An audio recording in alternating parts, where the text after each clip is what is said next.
Hello dear student, welcome back to my channel. It's me Poonam Aswar. तो आज हम question answer करेंगे बायोलॉजी के, और चैप्टर का नाम है हाउ डू ऑर्गेनिज्म रिप्रोड्यूस। तो चलिए देखते हैं इसका फर्स्ट क्वेश्चन क्या है। फर्स्ट क्वेश्चन में पूछा गया है what is the importance of DNA कॉपिंग in reproduction. मतलब रिप्रोडक्शन के टाइम में डीएनए की कॉपिंग की क्या इंपॉर्टेंस होती है। तो आंसर है DNA कॉपिंग has following importance in reproduction. तो डीएनए की जो कॉपिंग होती है रिप्रोडक्शन के टाइम पे, तो उसके जो इम्पॉर्टेंस है वो क्या है। फर्स्ट है it maintain the characteristics of species. मतलब ये मेंटेन करता है कैरेक्टरिस्टिक्स ऑफ स्पीसीज को। सेकंड है it maintain the continuity of life.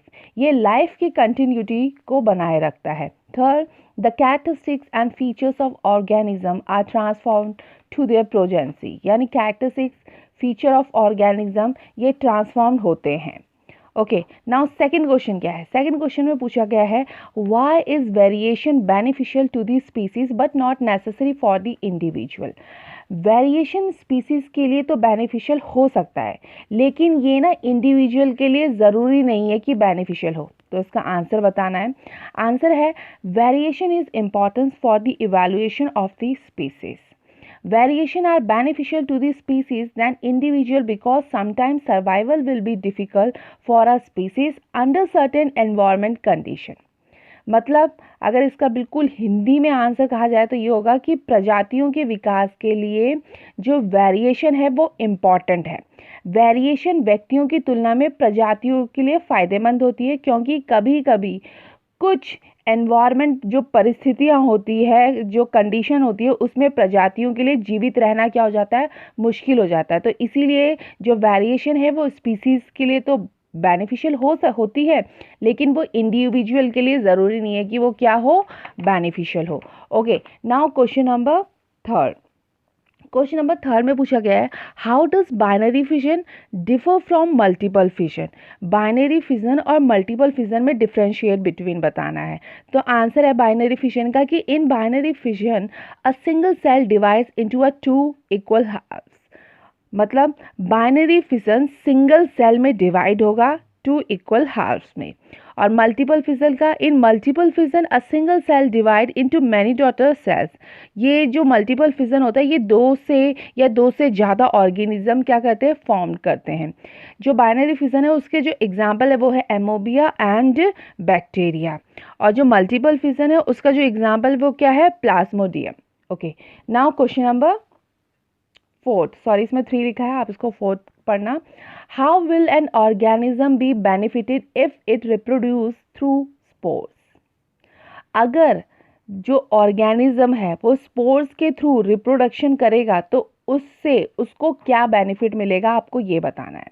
तो आंसर है spores are the cells which are covered by a thick wall which protect the organism in adverse condition।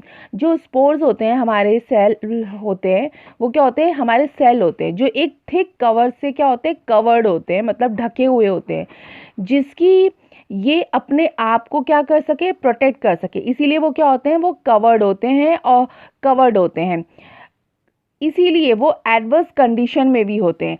So when the favorable condition occur, these spores start to grow again. That's why an organism is benefited if it reproduce through spores।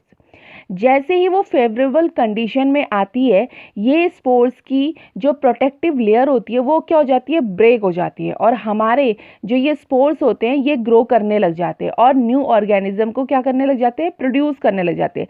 That's why इस तरह से जो हमारा organism है वो और spores के through क्या होता है, रिप्रोडक्शन होता है। ओके, नाउ क्वेश्चन नेक्स्ट है क्वेश्चन नंबर 5 में पूछा गया है can you think of reason why more complex organism can not give rise to new individual through regeneration.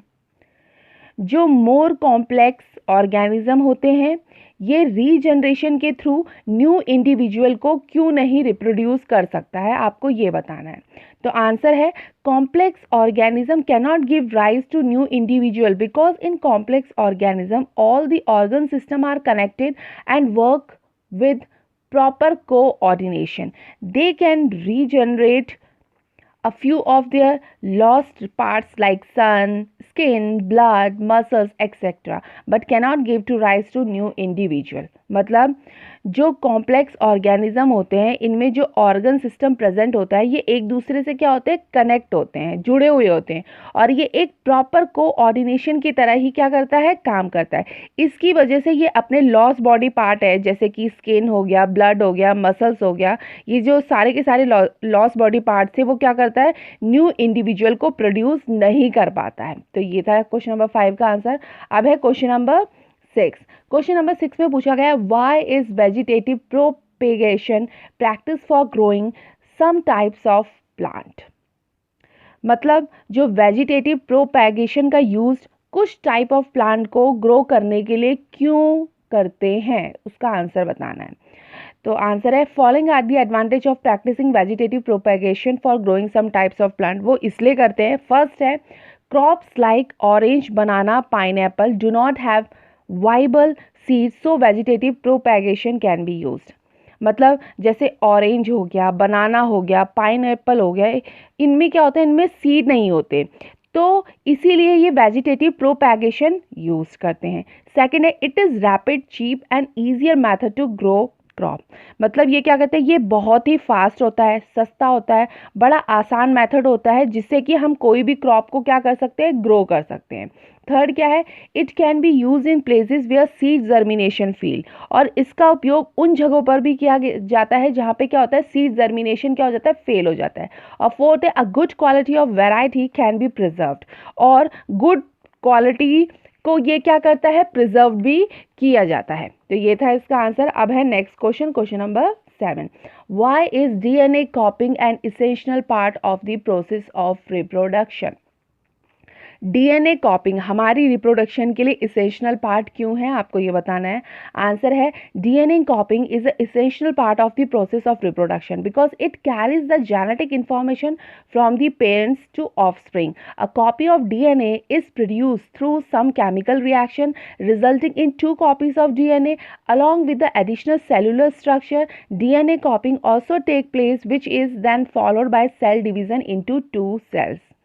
क्या है इसका मतलब, इसका मतलब ये है कि जो डीएनए है, डीएनए कॉपिंग हमारी रिप्रोडक्शन के लिए एसेंशियल पार्ट इसलिए है क्योंकि डीएनए हमारा जेनेटिक मटेरियल है, और जब भी रिप्रोडक्शन होती है तो उस कंडीशन में क्या होता है कि डीएनए का ट्रांसफ़र होता है हमारे ऑर्गेनिज्म में, और इसी डीएनए की ट्रांसफ़र की वजह से जो भी हमारे प्रिवेंटिंग ऑर्गेनिज्म के करेक्टर्स होते हैं वो हमारे ऑफस्प्रिंग में क्या हो जाते हैं, पहुंच जाते हैं। और साथ में जब हमारे डीएनए की कॉपिंग होती है तो वहाँ पे वो कुछ वेरिएशन प्रोड्यूस होते हैं। अब जो ये वेरिएशन होते हैं इनकी वजह से जो न्यू ऑर्गेनिज्म होते हैं वो सर्वाइव होता है और हार्श कंडीशन में पहुँच जाता है। तो ये था इसका आंसर। Okay, now question number 8। Question number 8 में पूछा गया है how is the process of pollination different from fertilisation. Pollination बताना है हमें कि पॉलिनेशन और फर्टिलाइजेशन कैसे डिफरेंट है। तो आंसर है pollination is defined as the process in which transfer of pollen grain take place while fertilisation is the defined as the process in which fusion of male and female gamete. मतलब pollination एक ऐसी process होती है जिसमें हमारे pollen grain का transfer होता है कहाँ से, एंथर से हमारे स्टिग्मा में, और फर्टिलाइजेशन एक ऐसी प्रोसेस होती है जो मेल और फीमेल गैमेट को फ्यूजन होगा और उस फ्यूजन से जाइगोट की फॉर्मेशन होगी। Okay, question number 9। What is the role of seminal vesicle and prostate gland. Seminal vesicle और प्रोस्टेट ग्लैंड का क्या रोल होता है, आपको ये बताना है। आंसर है seminal vesicle and prostate gland mainly secrete the fluid which lubricate the sperm so that it can be easily transport. This secretion of fluid also provide nutrients to sperm. मतलब seminal vesicle and prostate gland होती है, ये क्या करती है, ये fluid को secret करती है जो क्या करता है, स्पर्म को लुब्रिकेट करता है, जिसकी वजह से स्पर्म इजीली क्या होता है, ट्रांसपोर्ट होता है। साथ ही साथ जो सेमिनल वेसिकल और प्रोस्टेट ग्लैंड है ये क्या करती है, स्पर्म को नरिश करती है और न्यूट्रिएंट देती है और प्रोवाइड करती है। ओके, नाउ क्वेश्चन नंबर 10 में पूछा गया what are the changes seen in girls at the time of puberty. मतलब आप गर्ल्स में क्या चेंजेस देखते हैं जब कौन सा टाइम आता है उनका, पुबर्टी का टाइम आता है। तो आंसर है the changes seen in the girls at time of puberty. जो पुबर्टी का टाइम होता है जब गर्ल्स में, तो उसमें क्या क्या चेंजेस होते हैं? फर्स्ट होते हैं increase in the size of memory gland. तो उनके जो गर्ल्स के क्या हो जाते हैं? इंक्रीज हो जाते हैं मेमोरी ग्लैंड के। मेमोरी ग्लैंड कौन से होते हैं? जो मिल्क प्रोड्यूस करते हैं। Second, starting of menstrual cycle, उनकी क्या हो जाती है? मेंस्ट्रुअल साइकिल क्या हो जाती है? स्टार्ट हो जाती है। Third, appearance of pimples, fat start to store in hip muscles, और क्या हो जाता है? उनके पिंपल्स स्टार्ट हो जाते हैं और फैट स्टार्ट होना लग जाता है कहाँ पे? हिप मसल्स में। फोर्थ क्या है? In genetical area hair growth appear, genetical area में क्या हो जाते हैं? हेयर आना शुरू हो जाते हैं। फिफ्थ क्या है? The size of uterus and ovary increase, और क्या हो जाता है? यूट्रस और ओवरी का साइज क्या होने लग जाता है? इंक्रीज होने लग जाता है, बढ़ने लग जाता है। सिक्स क्या होता है? Hair growth in other areas like under arms, face, hands and legs, और हेयर ग्रोथ और हेयर भी ग्रोथ होते हैं कहाँ कहाँ पे? जैसे अंडर आर्म में, फेसेस में, हैंड्स में एंड लेग्स में। तो ये था जब क्या होता है गर्ल्स पे टाइम आता है, मतलब चेंजेस का टाइम आता है कब? प्यूबर्टी टाइम पे। Okay, now question number 11, how does embryo gets nourishment inside the mother body? Mother's की बॉडी में एम्ब्रो को नरिशमेंट कैसे मिलता है, आपको ये बताना है। आंसर है the lining of the uterus thickness after fertilization, the blood flow is good so as to nourish the grow embryo. Placenta is a special tissue which is embedded in the uterine wall and help the embryo get the nourishment from the mother tissue. Placenta has villi on the embryo side and blood space on the mother side. This spacing provides a large area between the mother and the embryo and also for waste removal. क्या होता है? Mother's की body में nourishment provide करता है placenta. Placenta क्या होता है? प्लेजेंटा एक टिश्यू होता है जो कि यूट्राइन वॉल के अंदर होता है। प्लेजेंटा से ब्लड फ्लो अच्छा होता है, एम्ब्रो को वो मिलता है ताकि एम्ब्रो को नरिशमेंट मिले, वो आगे बढ़े, इंक्रीज हो। प्लेजेंटा एक टिश्यू होता है यूट्राइन की वॉल में और वो हेल्प करता है एम्ब्रो को नरिशमेंट देने के लिए। प्लेजेंटा ट्रांसफर करता है, क्या ट्रांसफर करता है? Nutrition, oxygen and blood flow को। किसको? एम्ब्रो को। किसके थ्रू? मदर के थ्रू। तो ये होता है कि मदर्स की बॉडी में एम्ब्रो को नरिशमेंट इस तरीके से मिलता है। Okay, last question, if a women is using a copper T will it help in protection her from sexually transmitted diseases? अगर कोई वुमेन कॉपर टी का यूज करती है तो क्या उसे सेक्सुअली ट्रांसमिटेड डिजीज नहीं होगी? आंसर है no, copper T is use to prevent the implantation of zygote inside the uterus, so it can not be prevent a women from sexually transmitted diseases. नहीं, इसका आंसर नहीं है। Copper T की वजह से जाइगोट का implantation नहीं होगा। कहाँ पे? यूट्रस में। इसका मतलब है कि जो वुमेन वो सेक्सुअली ट्रांसमिटेड डिजीज से बच पाए, ये वुमेन को सेक्सुअली ट्रांसमिटेड डिजीज से प्रिवेंट नहीं करता है। तो ये थे question answer how do organism reproduction के। तो ये अभी फर्स्ट पार्ट है जिसमें क्वेश्चन नंबर 12 तक थे। अब इसका सेकंड पार्ट भी आएगा जिसमें क्वेश्चन आंसर हैं और कुछ MCQ भी है। तो आई होप आपको ये पसंद आया होगा। तो प्लीज़ अगर पसंद आया होगा तो इसे लाइक करिए, शेयर करिए, और अगर आप चैनल पे न्यू हो तो चैनल को सब्सक्राइब भी करिए। Thank you.